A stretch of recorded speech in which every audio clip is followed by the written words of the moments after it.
So, are you DTFF?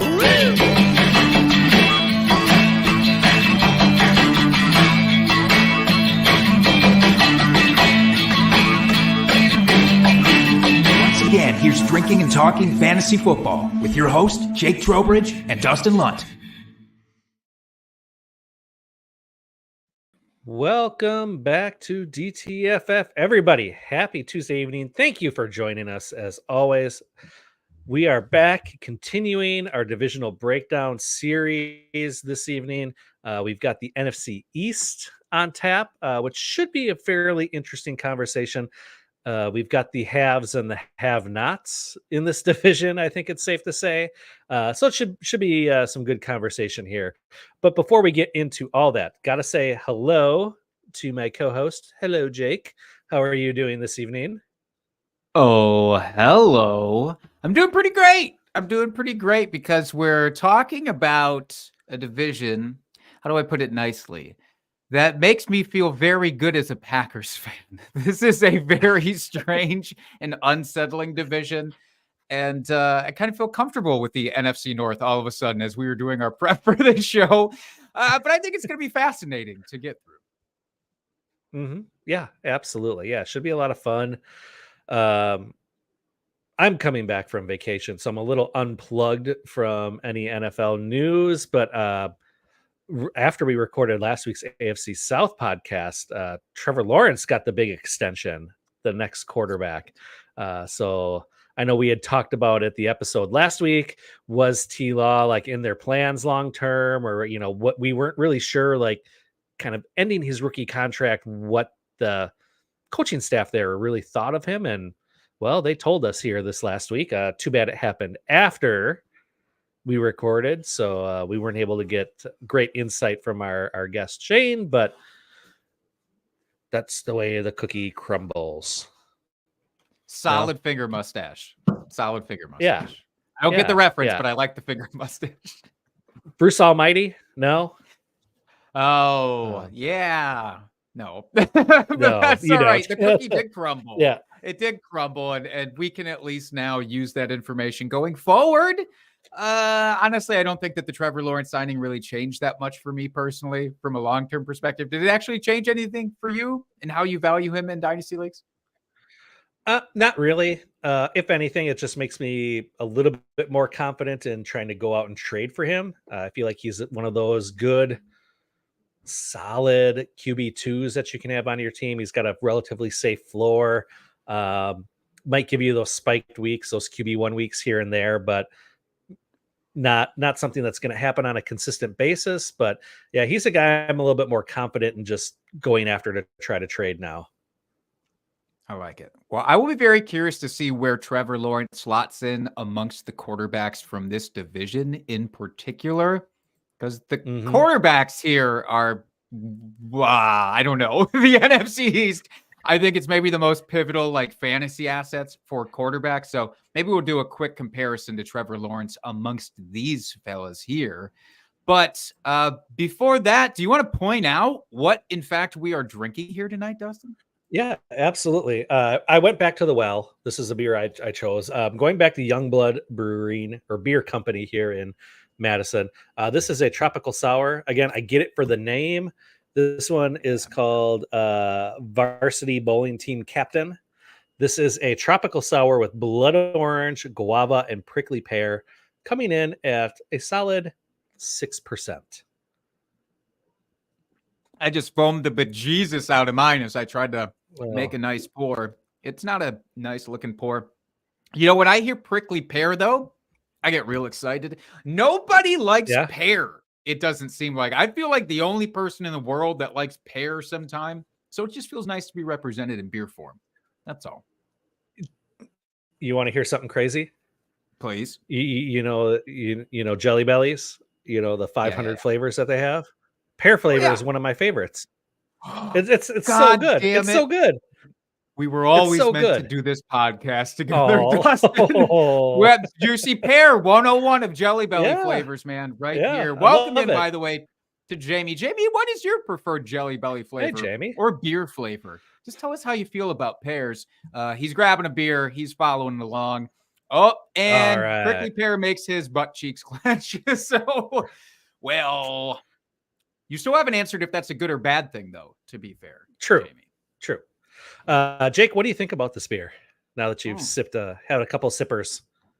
Had some real sips after the foam sip initially. I'm a big fan. You know, I'm a big sour guy. Like, I enjoy the shit out of these. I know you've been working your way into more and more sours. This is just great. I love the tropical stuff. What are you vibing on with? I'll be honest, this is like on the edge of my threshold of sourness that I can handle. But it is a really tasty beer. I love all the flavors; they're really good. But it's just got it's literally right on my edge of sourness for me. It's pushing it. But that's the only This way one I'll making get your into more and more sours. It's true. This one making your butt cheeks clench. Is that what's happening with this? With every sip, just a little pucker. Not the butt cheeks. Not the butt cheeks puckering. Okay. Okay. All right. Well, we got that. Jamie's beer choice, by the way, Great Lakes Dortmunder out of Ohio. I Ooh, love good Great Lakes. choice. I don't know if I've had Yep. the Dortmunder.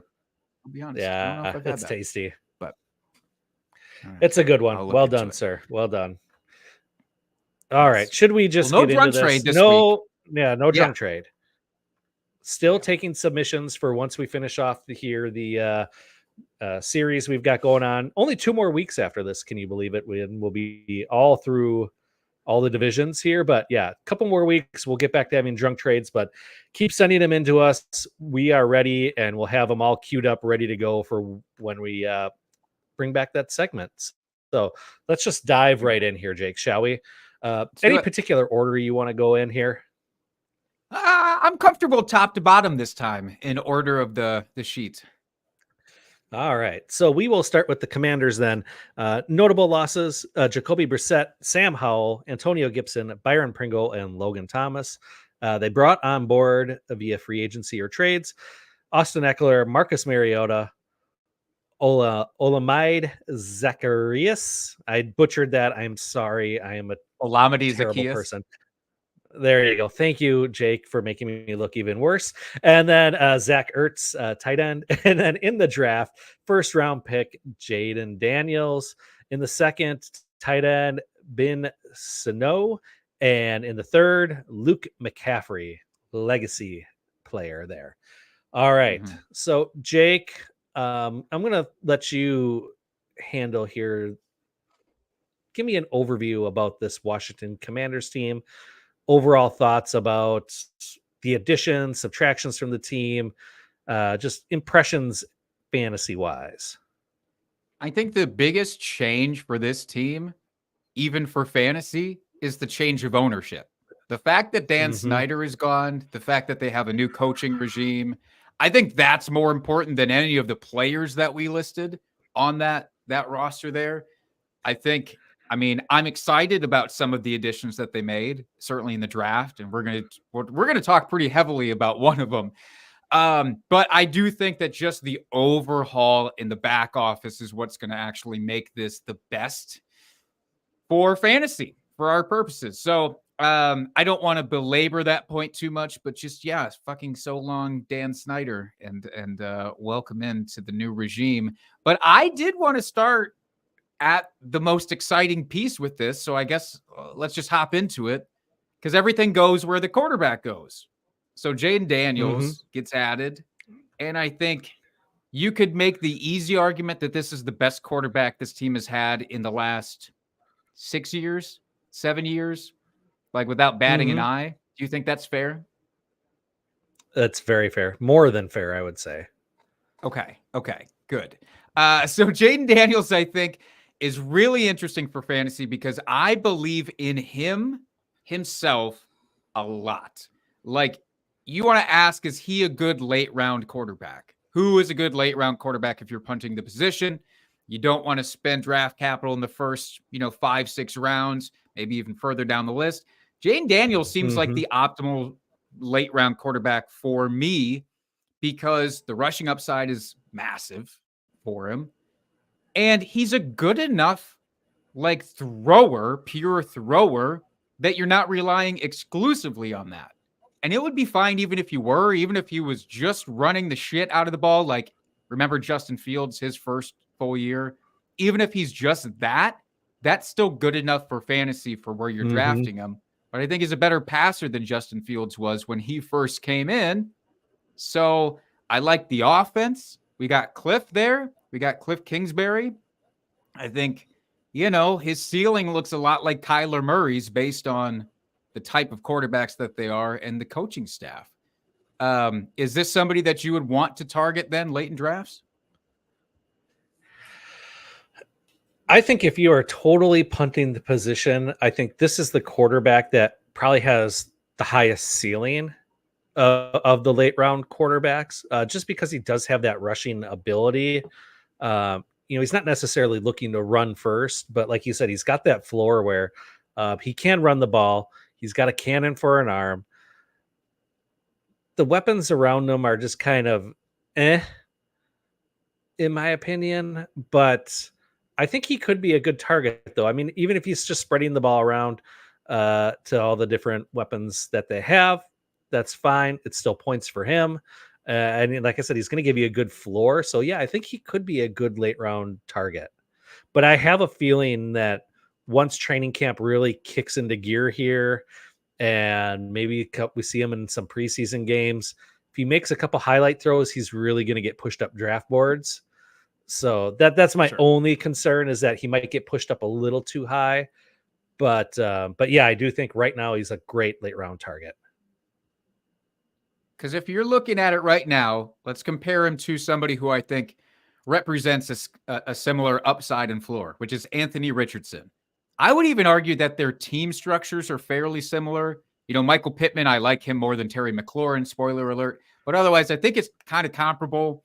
The backfield, a little bit better in Indy. But if you're looking at Anthony Richardson as QB6, which is where he's at right now, versus Jaden Daniels, who's currently QB 16 or 17, even if he goes up to be like QB 12 by the time the season starts, I'm still more comfortable taking him over Anthony Richardson. Or would you rather have Richardson? Cool. I would probably take Daniels at that point, just because you're getting the value or the ADP value there. Yeah, we didn't see much from Richardson. He flashed when he got to play.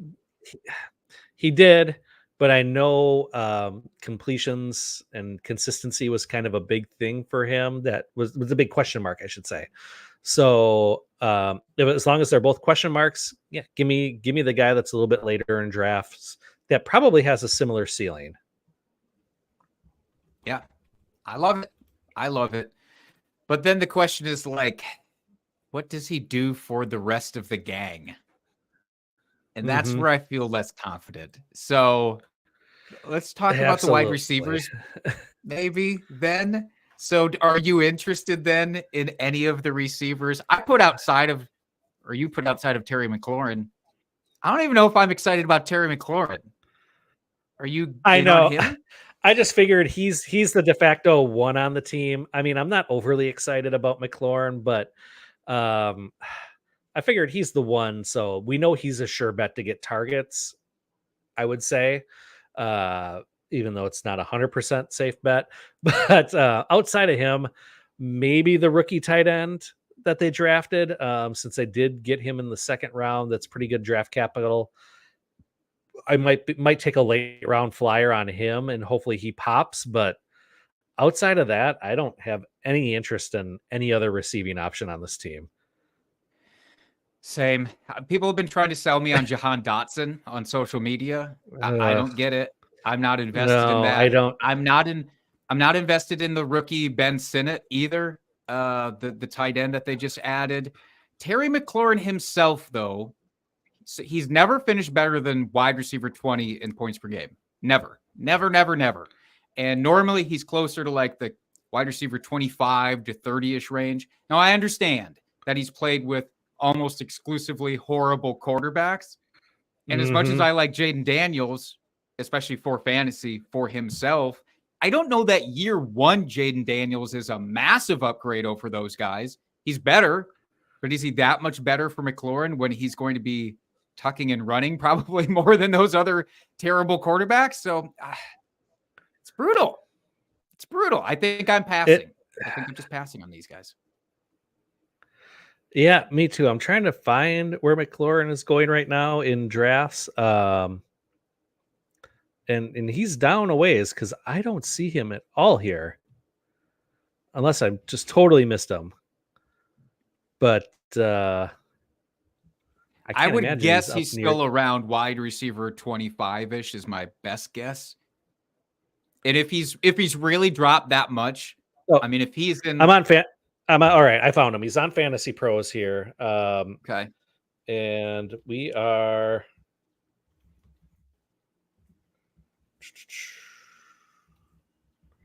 the consensus rankings has him at 32 right now. all right, that's actually a fair ranking. Oftentimes he gets pushed up into that 20 to 25 range, and I just won't bite at all. That's at least better. Yeah. I Still would don't probably want take him at that point. At I that don't point, want if he's like my, I don't know. Yeah, wide I don't receiver know, 3. man. Maybe, but I mean, it's just some of the other guys around him. I think I would much rather take him based on the upside potential because you're looking at here. Right after him at 33, you got Chris Godwin, you got Hollywood Brown, Jaden Reed, Calvin Ridley, Hopkins, Deontay Johnson. I mean, I think I would take pretty much all those guys over McLaurin at that point. Yeah, the only one I probably wouldn't is Calvin Ridley, but you know how predisposed I am to hating Calvin Ridley. I think I would Right. still take McLaurin over him. But yeah, otherwise that most of that group I would feel so much more comfortable with. Mm-hmm. Boo. Yeah, Well, we can't I talk know. about the receiving options anymore. Why don't we talk about the backfield then? So Austin Eckler joins the fold. Brian Mhm. Robinson's still there. Antonio Gibson's out. Is it as simple as Eckler just replaces Antonio Gibson? Is that the deal? I don't know. I don't think so. It's hard. I know we have a new coaching staff, so it's really hard to say. I know the old coaching staff, for whatever reason, didn't like Brian Robinson. I think they liked him Or maybe fine. they did. They just I don't know. It was so hard to tell at that backfield what they wanted to do. So I'm going to take a wait and see approach. I know Austin Eckler's going pretty late in best ball drafts right now. And I've gotten a number of shares of him just because he is so late and taking him as like my fourth running back, which is crazy. So where he's valued right now, I totally think it's fair. And I would take the upside with Eckler getting those receiving touchdowns and the dump off passes. But as a whole, I don't know that I want to invest in this backfield super heavy at all, though. Other than that, My feeling on Eckler specifically, I've longed for him to get back to the days of how he was earlier in his career, where it's like, stop giving this guy 250 fucking touches, carries in a season. Just let him go back to what he does best, which is catching the ball, and let him be a dump off machine. And I want to point this out because Austin Eckler himself said this basically like 2 days ago in an interview. I'm going to read the full quote just because I don't want you to think that I'm spinning this for myself here, but his exact words were, the Chargers, want a guy that can hand the ball off to 300 times a year, and that's not my game. That's not how Austin Eckler is going to be best on the field. There was a misalignment there. I'll go somewhere else where I can add value, where I can be the best version of myself. That's him just saying, like, fucking get me back to what I do. So I think if they do that, he'll be set up to not worry about injury. And I do think Jaden Daniels hopefully dumps off a respectable amount, but that's my biggest question is whether he'll do that. But I'll take the risk. Yeah. For where he's being drafted, I think he's worth the risk, but I just don't have super high expectations. Let's put it that way. He's fallen a long way from that running back one from a few years ago. Oh, God, yeah. Yeah. If he cracks the top 15, I would be thrilled beyond belief, but I don't know that I'm projecting that. Yeah, same. All right, then. Well, let's any final thoughts here about Washington? Yeah. What a fucking bummer team They are who for they are. fantasy football. I know. Outside of the quarterback. What a fucking bummer roster. Yeah. I feel like this episode we're just gonna sandwich the good with bummer outside bread. And Sure. but such is our lot in life. Let's move on to the Cowboys here. They lost Tony Pollard and Michael Gallup. They brought back Zeke because why not? And then in the draft, the only fantasy relevant player they took in the 6th round was a wide receiver called Ryan Flournoy. Oy, I don't know what to think about this Dallas offense. I'm expecting CeeDee Lamb to get force fed the ball constantly. I don't have high hopes for this backfield. I know they brought Zeke back, and he was serviceable last year. It's not like he was terrible. So it'll be interesting to see what he brings back to this offense, especially with his counterpart, Tony Pollard, gone, since they were kind of that 1-2 combo that really seemed to work out well.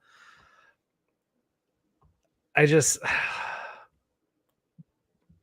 for fantasy, it's CeeDee Lamb, Jake Ferguson, maybe late round swipe on Dak for a quarterback if he falls. But that's really about it for me, Jake. I don't see a lot of other fantasy goodness for this Dallas squad. Do you? No. The short answer is no. I have more confidence in Dak Prescott than I think you do for fantasy purposes. I haven't ranked really highly. I just went through and did like the top 15 at each position so I could try to wrap my head around it. And I have Dak pretty high. I think he's like my QB, I'd say like QB7, QB8, just because I think Dallas is going to be forced to throw a shit ton. And like Dak has been really consistent for fantasy football, a little less so after his injury where he's not running as much as he used to. So he's more in like the Kirk Cousins plus mold right now. But I just think they're going to have to throw constantly. So I don't know if it'll be pretty, but I'll take Dak Prescott. And then by extension, of course, CeeDee Lamb, who should see, 150 plus targets this year. And I think pretty easily. Yeah, Jake Ferguson's a nice call out for a tight end too. I think he's maybe just being overlooked. I don't know why. He did it last year, and he did it very well last year. So, yeah, that trifecta is great. I don't know what the fuck we're supposed to do with the backfield. I think we just don't touch it. I know. Even if it's the last round and Zeke is staring you in the face, I think you just click past. You scroll past. I mean, if it was literally my last pick in the draft, and I was looking for a running back, I'd probably take Zeke if he was still there. He's not. Someone's going to grab him just based on name value alone. He's not going to go super high, but someone will draft him probably earlier than you expect. Again, it's just based on name value, knowing what he did in the past. He's back with his old team. So I do think that will be a thing. But yeah, I have zero interest really in any pieces of this backfield. Probably less so here than with Washington. Oh, for sure. Although let me throw this out to you because we're still so early in the offseason. There's plenty of time for news to hit and the hype machine to get rolling. But let's say that reports come out of camp where it's very clearly one of the other guys who's not Zeke, one of those guys, it's Rico Dowdle or it's Malik, not Willis. It's not good that I can't even remember his last name. That's how much of a jag he's been. But let's say one of those guys behind Zeke has a standout camp. At that point, do you just say, well, because we know what Zeke is and what he's not at this stage, do you take the swing on whoever that guy ends up being? I guess if you're desperate, but I would rather, I guess at that point, I'd rather just take my chances on the waiver wire if they actually turn out to be a thing and spend my fab on them early in the season after I see it for a couple weeks. Because we all know preseason, like vanilla defenses, they're not trying very hard. Like So you see these big plays all the time, and it pushes guys up higher than they should. That would be my concern, is just that preseason pop. So I'll take my chances on the waiver wire if they show out in the first week or two. Where like, oh yeah, he's actually looking good. This guy could be a thing, could be fantasy relevant, and just take my chances on the waiver wire then, and hopefully I outbid everybody else in my league. I think that's a fair and rational approach to this. By the way, Mr. Scampers, welcome in to Hey, you. Scampers. He says he's ready for some hockey talk. We're not going to do hockey talk. I said unless it's about Slapshot, and then maybe we could divert. Yes, for hockey talk. Hey, don't you know?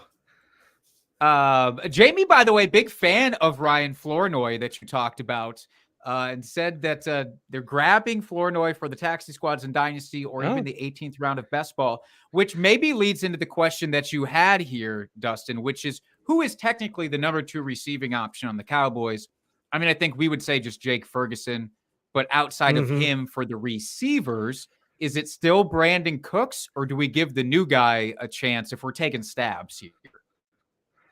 Yeah, I think at this point you still have to say it's Brandon Cooks. Just he is that established veteran. He's been very consistent throughout his career. Not sure why he didn't really pop off last year with this team, but maybe another year with the squad, they'll be able to get him more looks, more packages for him maybe. But I don't mind, for Dynasty, if you're stashing Flournoy on your squad, or if you want to take a late round shot on him in best balls, that last round pick. I don't have a problem with that because he could pop off. They don't have a lot of depth there, the wide receivers. So I don't see a reason why he couldn't have some fantasy relevance at times. I just don't know at this point. You don't see 6th round receivers really making it and being super fantasy relevant. So I'm personally just a little hesitant, but no, I don't think he's a bad dart throw though either. I just, for redraft I just don't know that there's going to be a spot for him. What if he's the next Adam Thielen, Dustin? Then won't you feel foolish for taking him or not taking him? I will. And you know what? I will come right back on this pod and say, I fucked up. I was wrong. And I will apologize to him personally. Going to put a little pin in the Ryan Flournoy discussion. Mr. Scampers is all in on Brandon Cooks with a late stab. And again, it's like we've seen, the thing with Brandon Cooks is we saw him be really good for so long. Maybe it was just an off year. Maybe it was just one down year. Or maybe he did finally hit his cliff. I don't know. I agree that it might be worth the stab, I suppose. And then if he doesn't pop off in the first couple of weeks, just get him out of there. Drop him. Yep. Yeah. Yep. I concur. But otherwise, I would say Jake Ferguson is the guy, the number 2 receiving option on this team. I love it. Well, we talked about Dak, but which just is what really you quick. Want. Yeah, you want something. Let me ask you, Dak Prescott or Brock Purdy? I'm going to go through this list again. Oh, I will say Dak. Dak Prescott or CJ Stroud? Stroud. Ooh, okay, that might be our line. Dak Prescott or Jordan Love? That is awful damn close. I will probably say Dak, but it's pretty close. Yeah, I'll be honest. I think I take Dak above all of them. It's very, very close. Wow. It's very close, even with CJ Stroud. I expect a little bit of regression for CJ Stroud in like the big play department. And again, I just think that fucking Cowboys are going to be throwing 650 times easily this year. So yeah, absolutely. I'll take it. And he still, even after the injury, has more rushing upside than any of those 3 guys, in my opinion. So I'll go with Dak. But here we go. Okay. Fair enough. So let's just quickly, I know it's not on the show sheet, but I want to talk a little bit more Jake Ferguson, just because he shares the same name as you. So why not? Let's get more Jake on this podcast. Jake. So currently right now he is tight end 9 overall in ADP.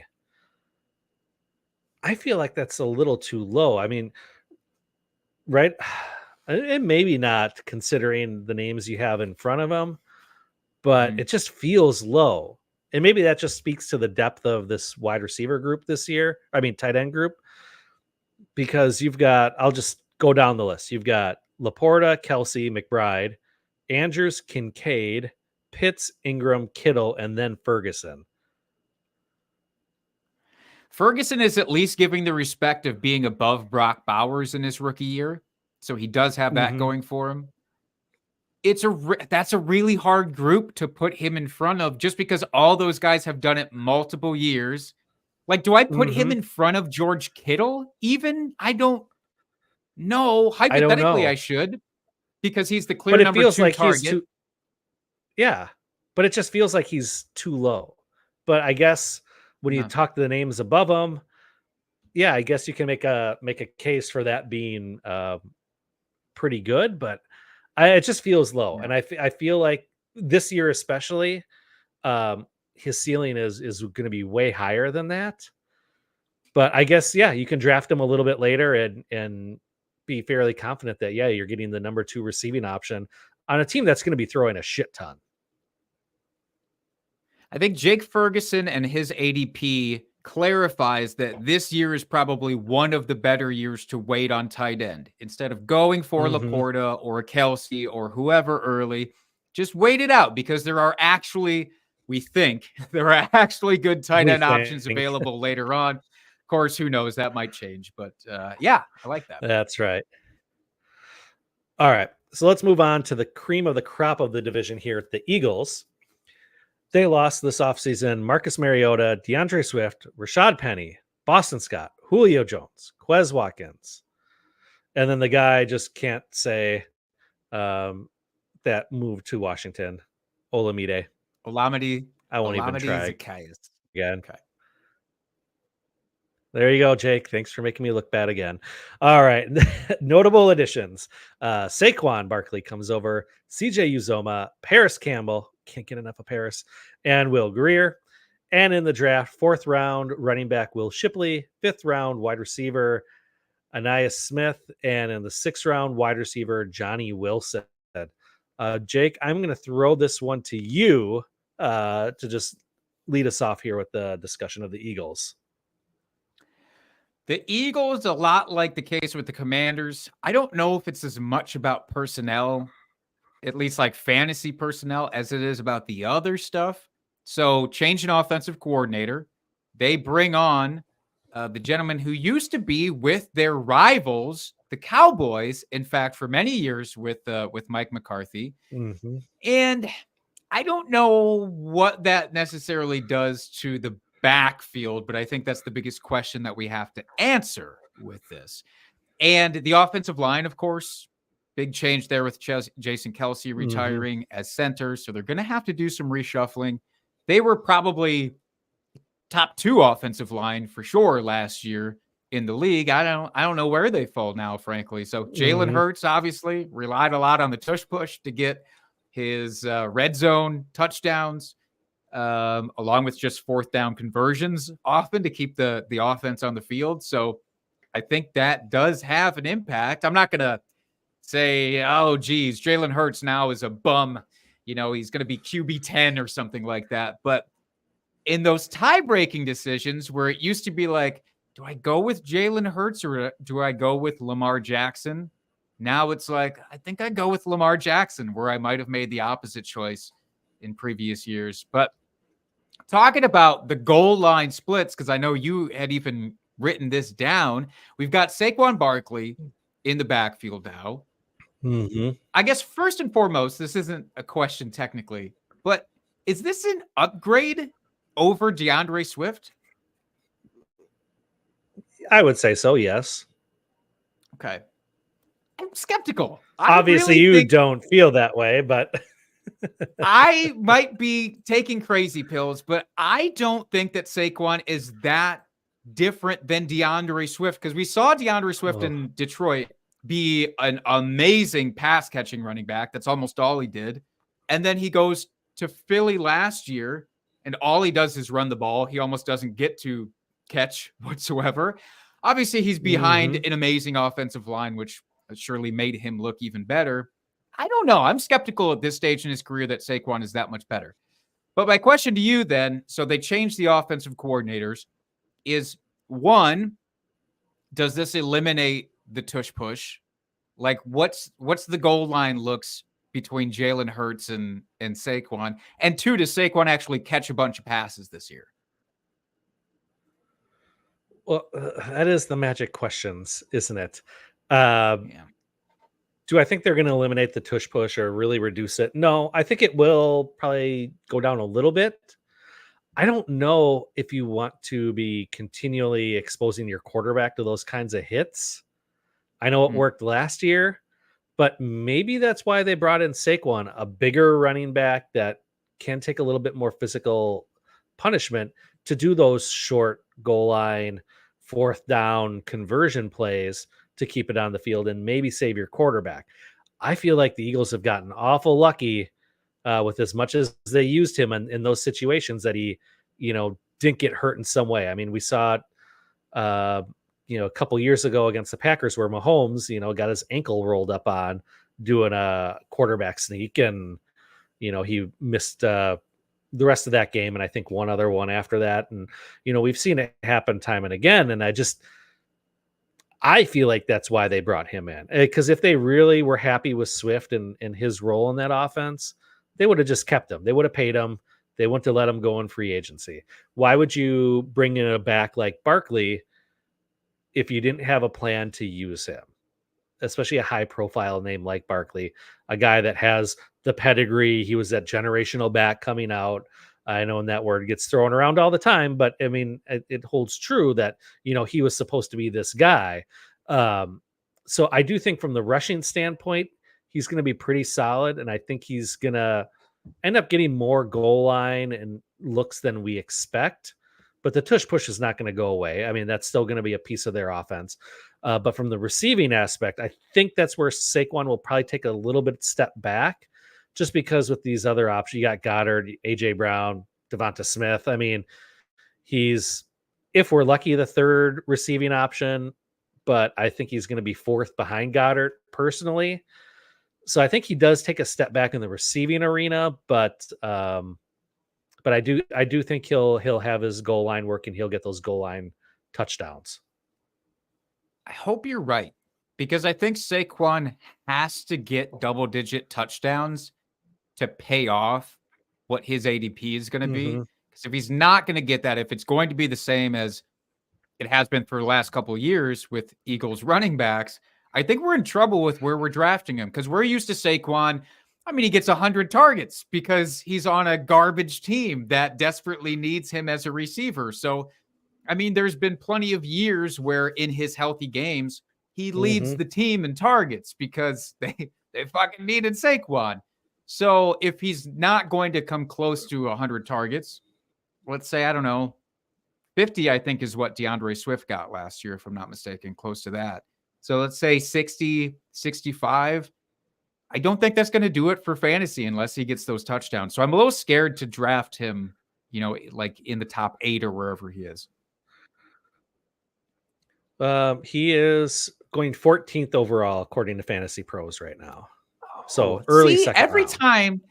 time I think people are going to be unreasonable with these ADPs, it turns out that that's completely fine. All right, I would draft him as 14. I'm fine with that. By the way, just want to throw this out. Me too. But I think your questions are. I do think your question is very valid, though, about not sure exactly what his role is going to look like. I appreciate you validating my question. But Scamper's in the chat with another pluck from obscurity here. Loves Johnny Wilson, says he's a monster, and is interested to see his role for Dynasty, which I think makes us a nice, smooth transition to talk about these wide receivers. The top dogs for now, at least. You mentioned A.J. Brown versus Devontae Smith. We've done this debate, I mean, every year that the two have been together, which I guess is only 2 years so far. But we do it with Tyreek and Jalen Waddle. We'll probably do it with Cooper Kupp and Puka Nacua and all of these guys.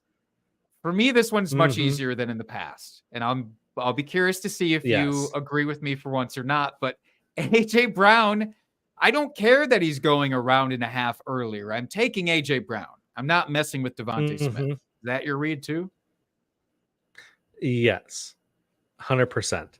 Um, we saw it happen last year where AJ Brown, a couple games, didn't get the targets he wanted, wasn't getting the looks. He spoke up, and then all of a sudden, the rest of the season, he was a monster. So, yeah, AJ Brown is the number one. He will get the targets. He is the guy. I mean, I love Devonta Smith. Don't get me wrong.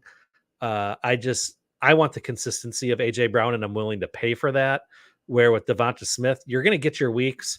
I dealt with this last year in our home league, and you just didn't know what weeks to play him because after AJ Brown just kind of started going off, it was like, could this be a Devonta Smith week? Maybe. I don't know. You really had to look at the matchups, and it just wasn't a guaranteed thing.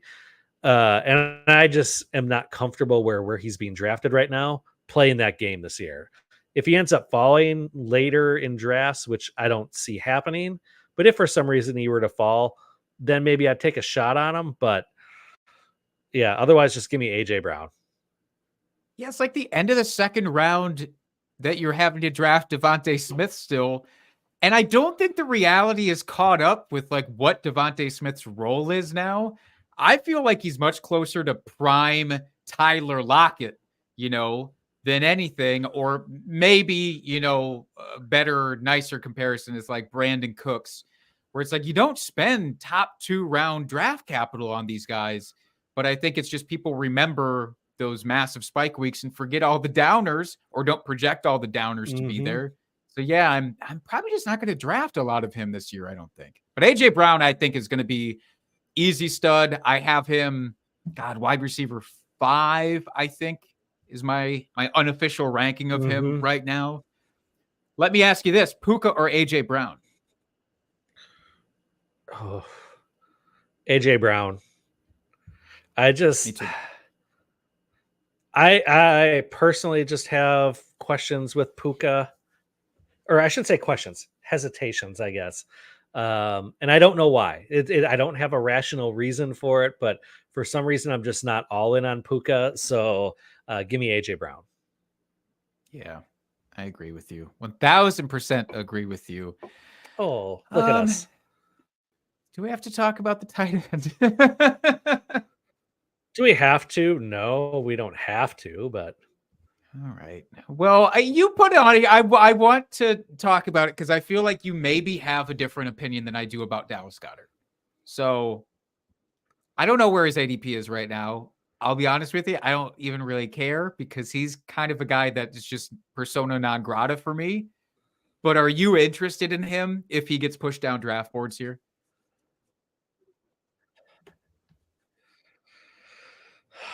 Not really. I think he could have his spike weeks, but I think his floor is really low in this offense. So he's either going to give you great weeks or he's going to bust you. And I would rather take the chance on other guys that are going a little bit later than him just for a safer floor. He is currently tight end 12, which I think is fine, but you've got guys like Dalton Schultz, Freiermuth, Musgrave going after him that I think I'd rather take a shot on them that I think have a little bit safer floor. I don't know. When it gets to that area, it's all just kind of gross. And I just don't, with too many options on this team, and they just don't target the tight ends. So I'm not super high on him. He's just got no upside. He's got no upside. And if you do believe that Saquon's an improvement over DeAndre Swift in the passing game, then it's even less of a reason to take Dallas Goedert because he only thrives when one of the other guys is injured. That's not how I'm going to draft a tight end. I'll use him off of waivers if he ends up there in good matchups if one of these other guys gets injured. But him, Dalton Schultz, Cole Kmet, I don't want any of them because they're way stuffed down on their respective depth charts. So, yeah, I'm with you. Oh, Jamie says that Dallas is straight up off of his draft boards. And I think I agree. Ooh. I mean, if he's in round 14 and I haven't taken a tight end, maybe then, I'll go like, sure, I'll take the 8 points a week because this could be a trash heap after that. But otherwise, yeah, I'm out. Mm-hmm.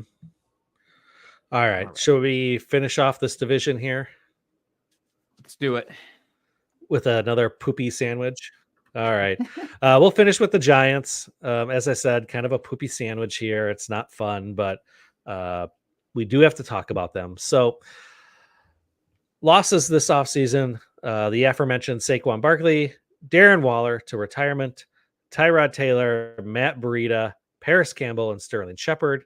Brought on board Devin Singletary, Drew Lock, Isaiah McKenzie, Miles Boykin, Jack Stoll, and Allen Robinson. And in the draft, first round wide receiver Malik Neighbors, fourth round tight end Theo Johnson, and in the fifth round, Tyrone Tracy Jr., running back. As I said, this is kind of poopy, Jake. I know I'm not a big fan of this squad. I honestly don't even know what to think about this team. I guess Malik Neighbors, like, he's the one piece that I'd have any sort of interest in, but even this year, I just don't have super high hopes for him. I think for Dynasty, yeah, he's great, but for redraft for this year, I mean, he will be the number one receiving option, so I guess I would take him as like my third wide receiver probably. He'll probably be gone by that point, though, where I'd be comfortable drafting him, unfortunately. But I just don't see him, getting into like, I think like top 20 would be a push just with this offense. I can't see them being that fantasy relevant. And I'm kind of, for redraft at least, kind of hands off on this offense for this year as a whole. What are your thoughts about this offense, Jake? I'm not completely hands off. I mean, it doesn't look good. I'll be honest. It definitely doesn't look good. I think the Giants and the Patriots might be competing for the worst offenses in the league, is kind of my take on it. And I think with the Giants, at least you have a veteran quarterback, and maybe that at least means that one guy on the team, like you said, like Malik Neighbors, maybe he can still be fantasy relevant. But I could see it being a situation where Malik Neighbors gets, 200 targets and still ends the season with 800 yards because it's just that bad of an offense in general. You hope that he can overcome it, like, I don't know, like prime DeAndre Hopkins, like young DeAndre Hopkins. Like his offenses were bad too, but he was so talented that it kind of didn't matter for him for fantasy. And even then, he was still capped, in terms of what his upside was. So that's the hope. But I think you're right. Malik Neighbors is probably going to be taken in, I would say, probably the first 4 rounds, if I'm guessing, because they tend to be so wide receiver heavy these days. Mm-hmm. So I don't know if I would take Malik Neighbors because, I mean, yeah, full PPR, maybe he could still drag your ass across the finish line, but it would be, oh, God, so disgusting. Can we talk about Daniel Jones then? Does this guy who's rushed for 500 yards before in a season, does that do anything for you? Not really. I would take Daniel Jones if I was desperate and like all the other quarterbacks on my squad, ended up on the IR with injury.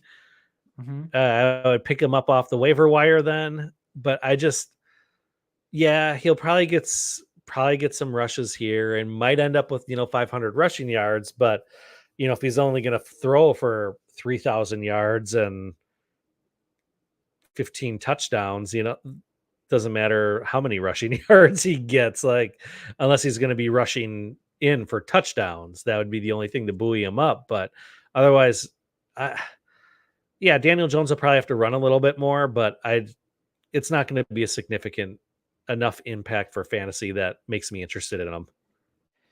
Let's get gross. Let's just say, hypothetically, I don't know. You're in a 2 How quarterback. can we get redraft. more gross? No, let's try. I can figure out a way.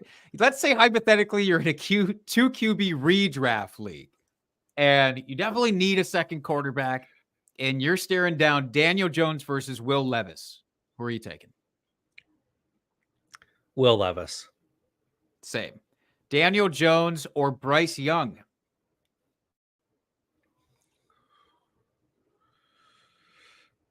I would probably go Bryce Young. I agree because he has a offensive coordinator who will actually help him, and Deontay Johnson will help him too. Yeah, so we're just not drafting Daniel Jones. Yeah, we're just not doing it. We talked about his rushing upside. What about the actual backfield? You put this in here, and I think it's interesting. You wanted to see, like, do we actually go for Devin Singletary or do we go for the rookie? I have a very strong stance on this, but I'm curious to see what you have to say about these guys first. Do you have a strong preference for either one of them? I've been taking shots in best ball so far on Tyrone Tracy as a late round, like very end of the draft type of running back, just on the off chance that he gets control of this backfield, which I don't think is out of the question. I mean, Devin Singletary is fine, but he's not a world beater or anything. Like, I don't think it's a high bar that he has to beat to be the lead guy in this backfield. I think Singletary will probably start the season as the RB1, but I think, I mean, you really could see a 50-50 split pretty quickly into the season. Because Devin Singletary just doesn't hold, in my opinion, a ton of upside. He's fine, but there's no upside there. I agree. I am firmly on the side of Tyrone Tracy. Like 1,000 times out of 1,000, I'm going to take him over Singletary. And I'm going to take him in the late rounds because he's going to go in your last couple of rounds. He's a converted wide receiver who is now a running back. And in a team that is desperate and going to be playing from behind a ton and needing pass catchers outside of Malik Neighbors, it just seems like that's a perfect fit. It's like, I know we don't love Antonio Gibson these days, but remember the first couple of seasons, converted wide receiver, playing running back, and like he didn't live up to the hype, but he was a consistent RB2 for those years. That's on the table for Tyrone Tracy, I think. So I'll take that stab. What you're saying, Jake, is it's going to be a game of chicken between you and me come redraft season here in our home league of when we're going to pull the trigger to take Tracy, whoever's going to take him just slightly higher. Is that what you're saying? Yeah, I'll duel you on that, and I think I'll get him. I think I'll win. I think I'm willing to push that button. But you know I go rogue in the last half of drafts, so I'll take that motherfucker in round 10 and sleep like a baby.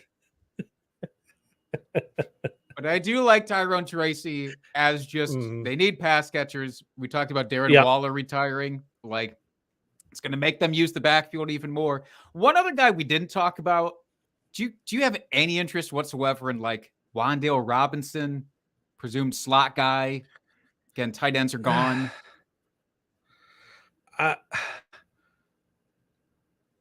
Not for redraft for this year. Dynasty, I have a slight interest in. Hopefully he can get over his little injuries that he had. I mean, they drafted him fairly high. They did use decent amount of draft capital on him, so they saw something in him. I know his season just got derailed because of injury, basically. So I think taking a flyer on him, or if you want to trade for him in Dynasty, you know, I'm sure you could get him for a third or a couple of thirds at this point. I think is fine, but for redraft, no, I don't really have any interest in him for this year. I might mess around with him as a late round guy. If you're actually gonna draft running backs early on in your draft, let's say, and you need some wide receivers to fill in the gaps, I'm okay with him because he was good. It's just he was coming off an injury last year and kind of sucked until about halfway through the season. And he might end up with a whole bunch of targets. Again, they might not amount to much or many yards, but he might get them. We We did it. We did it. We finally did it. Got through this. Yeah. All right. One last thing, Jake. We got to rank the wide receivers. So you've got Terry McLaurin, CeeDee Lamb, AJ Brown, Devonta Smith, and Malik Neighbors are your 5 we're going to go with this week. Okay. Lay it out for me. All right. CeeDee's the clear number 1. I don't think anybody would argue that. AJ Brown, clear number 2 for me. After that, it does get a little tricky because I don't love Terry McLaurin. As I stated, I've really never loved Terry McLaurin. And I just, even though he's the absolute number 1 on his team, don't think he gets that many targets. So I'm going to put Malik Neighbors as my number 3. God. Just because I think the targets will be consistent. And so hopefully his floor is somewhat consistent, even if he doesn't have a ceiling at all. And then I'm going to go with Devontae Smith just to take his spike weeks that he'll get. And Scary Terry's my number 5 out of this crew. And I feel pretty okay with having him listed that way. Any discrepancies there for you?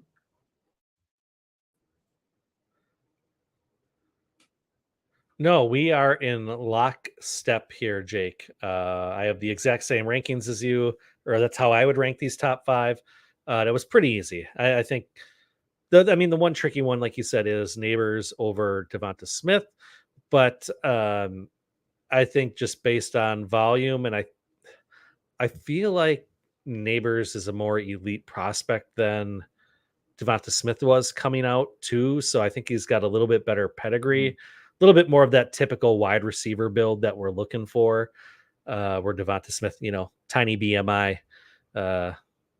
So that's what kind of just leans it that way. And it's not, and that one's like really, really close. I wouldn't fault anyone for ranking Smith over Neighbors at this point.